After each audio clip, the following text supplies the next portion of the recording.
के कुछ लफ्ज जिसके मानी क्या होता है, चलिए हम लोग देखते हैं, ठीक है। तो सबसे पहला लफ्ज है बाब। क्या है?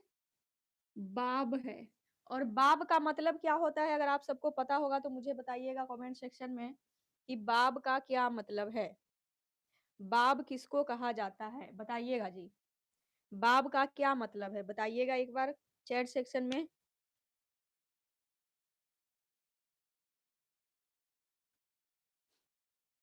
बाब का क्या मतलब होगा?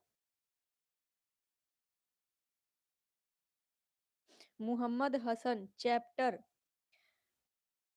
चैप्टर होगा यानी कि बाब यानी कि पाठ सबक जिसे कहते हैं, ठीक है।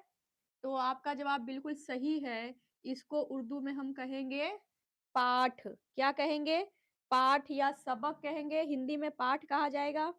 और दरवाजा भी कहते हैं, ठीक है। बाब का मतलब दरवाजा भी होता है। क्या होता है?